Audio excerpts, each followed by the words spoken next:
अस्सलाम वालेकुम class, this is Saman Batavia and welcome back to my YouTube channel.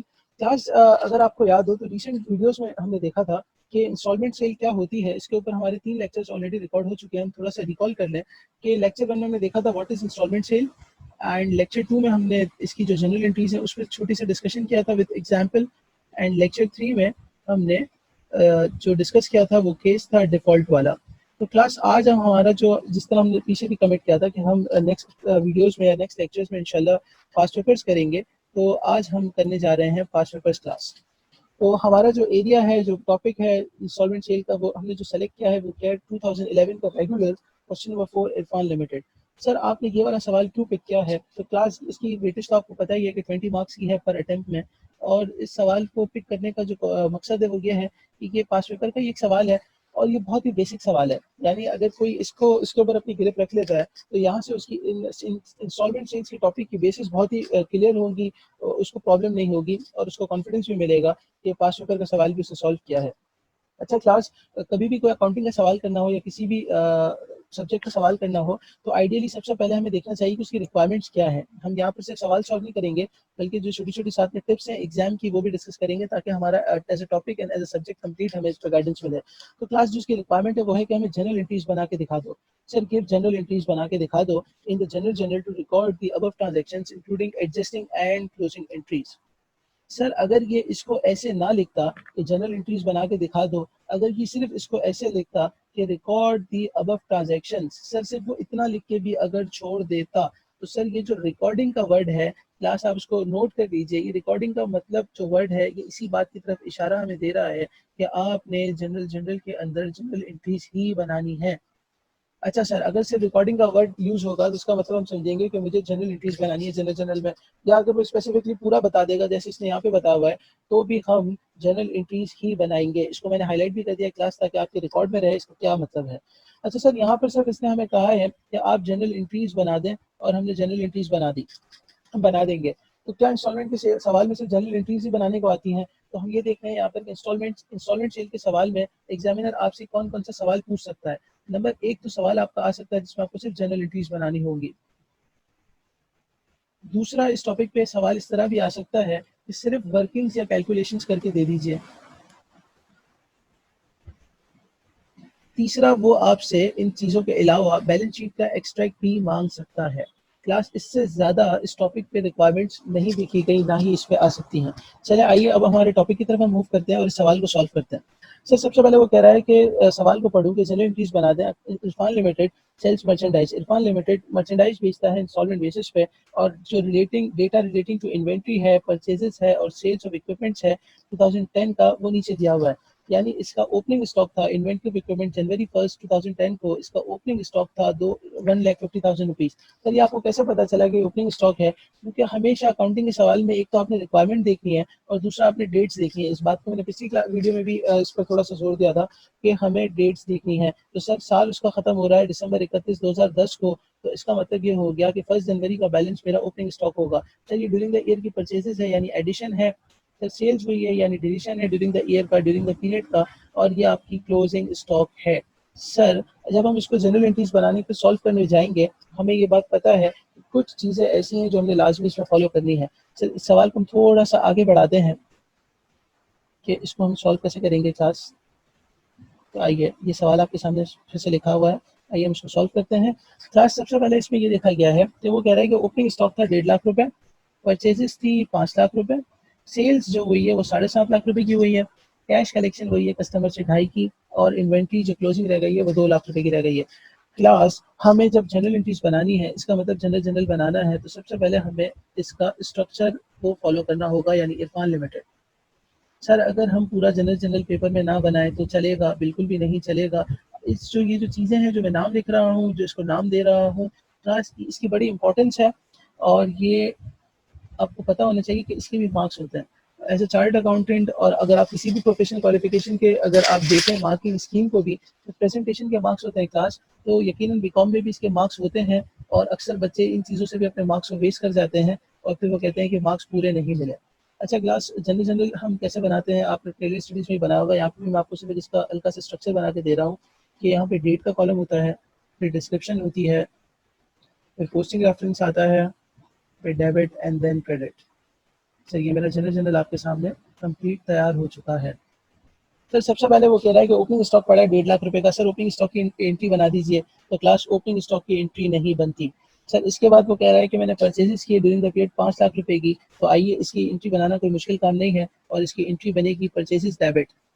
Sir purchases खरीदारी की है तो 5 लाख रुपए से डेबिट हो जाएगा, तो क्या मैं कैश या बैंक को क्रेडिट कर दूं? तो अगर आप गौर से देखें तो वो कह रहा है ऑन अकाउंट, यानी उसने उधार पे माल खरीदा है, तो accounts payable credit by 500,000 rupees. Sir क्या ये पूरा लिखना accounts payable? It is recommended कि आप इसको पूरा लिखें।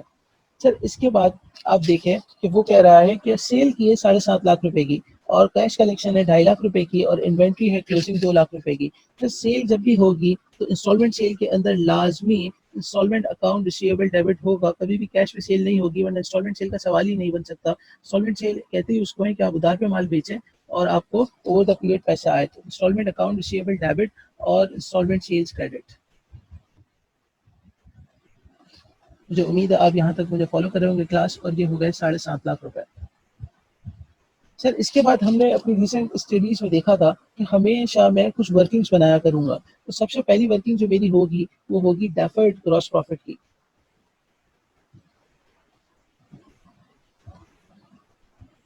और सर डेफर्ड ग्रॉस प्रॉफिट की वर्किंग होती है इंस्टॉलमेंट सेल्स में से मैं कॉस्ट ऑफ गुड्स सोल्ड या cost of goods installment sold minus कर देता हूँ, cost of goods sold of installment sales. तो सर जब मैं इसको इसमें से माइनस करता हूँ तो मेरे पास आ जाता है डेफर्ड ग्रॉस प्रॉफिट।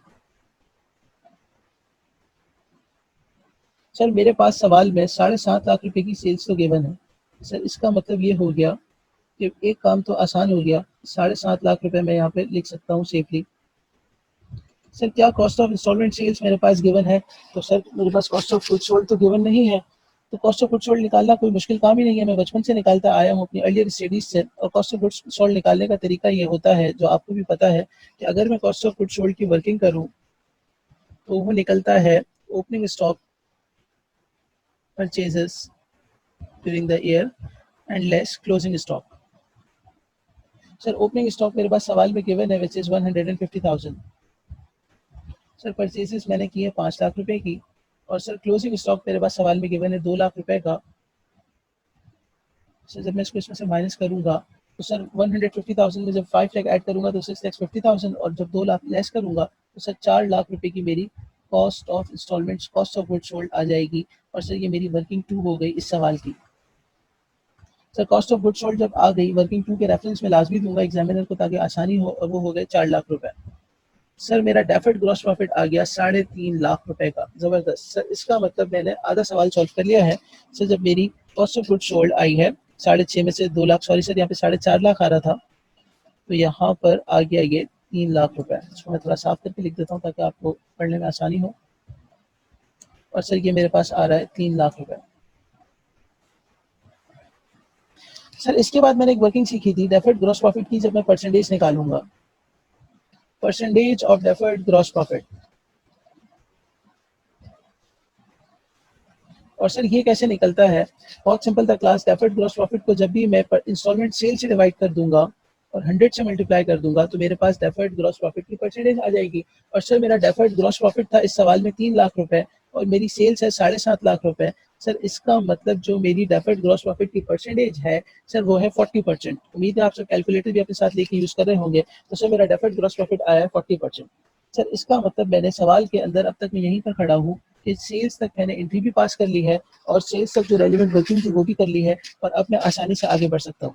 इसके बाद क्लास जब भी हम सेल करते हैं तो ये बात हमने सीखी थी कि जब भी मैं सेल करूंगा तो मैं एक एंट्री पास करूंगा, क्योंकि मेरा स्टॉक निकल जाएगा मेरी किताबों से। तो cost of installment sales debit which is 4.5 lakh, और मर्चेंडाइज या इन्वेंट्री या स्टॉक कुछ भी आप लिख सकते हैं जैसा सवाल में वर्डिंग गिवन हो, और 4.5 लाख से सर ये भी क्रेडिट हो गई।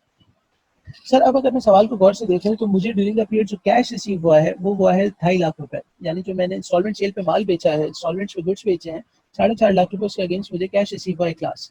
सर इसका मतलब यह है कि इसकी भी एक आसान सी एंट्री बना दीजिए कि कैश या बैंक डेबिट 2.5 लाख रुपए से, और जो मेरा रिसीवेबल था वो रिसीवेबल नहीं रहा, और installment account receivable credit 2.5 lakh रुपए से। सर ये बात आपको याद होगी, मैंने आपसे बताई थी लास्ट क्लास में भी कि जब भी मुझे पैसा रिसीव होगा, इसका मतलब मैंने कुछ ना कुछ पैसा रियलाइज कर लिया होगा। तो अब मैं वर्किंग करने जा रहा हूँ रियलाइज ग्रॉस प्रॉफिट की, और उसका फॉर्मूला था क्लास, अगर आपको रिकॉल हो रहा हो, cash collection multiply by percentage of deferred gross profit. तो सर जो कैश कलेक्ट हुआ है मुझे सवाल के अंदर, सर वो हुआ है विच इज 2.5 लाख रुपए। तो सर 2.5 लाख रुपए पे मैं क्या करूंगा, सिंपल परसेंटेज लगा दूंगा 40%, यानी 1 लाख रुपए मेरा इसमें प्रॉफिट था। सर हर हर 1 रुपए के अंदर अगर मेरा 40% प्रॉफिट है तो 2.5 लाख रुपए के अंदर मेरा लाख रुपए प्रॉफिट है। और सर यहाँ पे मैं आके एक एंट्री पास कर दूंगा which is unrealise gross profit या डेफर्ड ग्रॉस प्रॉफिट डेबिट, और unrealise realise gross profit credit. उससे पहले सर मैं एक डेफर्ड ग्रॉस प्रॉफिट की भी एंट्री पास करूंगा, यानी सेल्स को क्लोज करूंगा, installment sales debit which is 7.5 lakh, cost of installment sales credit which is 4.5 lakh, और deferred gross profit which is 300,000। Sir जो प्रॉफिट मेरा डेफर्ड था, अब उसमें से कुछ हिस्सा डेफर्ड नहीं रहा बल्कि वो रियलाइज हो गया, तो deferred gross profit debit by 100,000 और realise gross profit credit by 100,000। Sir अब सवाल में गौर से देखूं तो मेरे पास एक आ रही है क्लोजिंग स्टॉक, और बचपन से मैंने क्लोजिंग स्टॉक की एंट्री बनाने सीखी है, और वो एंट्री बनती है सर मर्चेंडाइज इन्वेंट्री डेबिट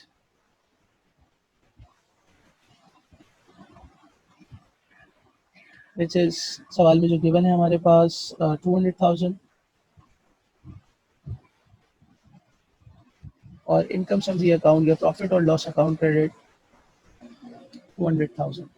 और सर ये जो मेरा रियलाइज ग्रॉस प्रॉफिट है इसको भी मैं लेके जाऊंगा अपने प्रॉफिट और लॉस अकाउंट में, और मैं इसको जो लाख रुपए आया है, और इस तरीके से मेरा इनकम समरी अकाउंट या मेरा प्रॉफिट और लॉस अकाउंट क्रेडिट हो जाएगा 1 लाख रुपए से। तो क्लास ये सवाल के अंदर टोटल 8 एंट्रीज बनानी थी, हमने ये पूरा सवाल किया 2011 रेगुलर का, ये बहुत ही बेसिक और सिंपल सा सवाल था। सिर्फ इसमें जनरल एंट्रीज बनानी थी और हमने बनाई यहाँ पर। सिर्फ इसमें पॉइंट जो नोट करने का था वो ये था कि सिर्फ जनरल एंट्रीज का वर्ड यूज़ करे या रिकॉर्डिंग का वर्ड यूज़ करे। सर मैं हमेशा सारी एंट्रीज उसको बना के दिखाऊंगा, और यहाँ पर जब भी एंट्रीज बनाऊंगा तो वर्किंग क्लास भी करके दिखाऊंगा कि फिगर्स कहाँ से आई, और मैं इसको साथ में इसका रेफरेंस भी दिया करूंगा। यानी अगर कॉस्ट ऑफ गुड्स सोल्ड की मैंने एंट्री बनाई है तो मुझे चाहिए कि मैं सवाल में एग्जामिनर को रेफरेंस दूँ कि वर्किंग 2 से आई है, और कैश एंड बैंक की एंट्री तो खैर सवाल से नहीं गिवन थी, और इसके बाद डेफर्ड ग्रॉस प्रॉफिट की जो वर्किंग है वो वर्किंग 1 से आई है, और रियलाइज ग्रॉस प्रॉफिट की जो वर्किंग है क्लास, मैं इसको रेफरेंस दूंगा, वो वर्किंग 4 से आई है। अच्छा क्लास, इसके अलावा सवाल को अगर हम देखें तो एक चीज़ में लिखी हुई थी कि एडजस्टिंग और क्लोजिंग एंट्रीज भी बनाना। तो आप देखें कि मैंने सारी एंट्रीज ही बना दी, इसमें से मैं आपको हाईलाइट करवा देता हूँ कि एडजस्टिंग एंट्री और क्लोजिंग एंट्रीज के अंदर से कौन कौन सी थी। तो क्लास ये जो क्लोजिंग स्टॉक की एंट्री थी, ये आपको पता है एडजस्टिंग एंट्री होती है, और जो क्लोजिंग एंट्री है वो ये है जिसके अंदर आप अपना इनकम समरी अकाउंट को क्लोज कर रहे हैं।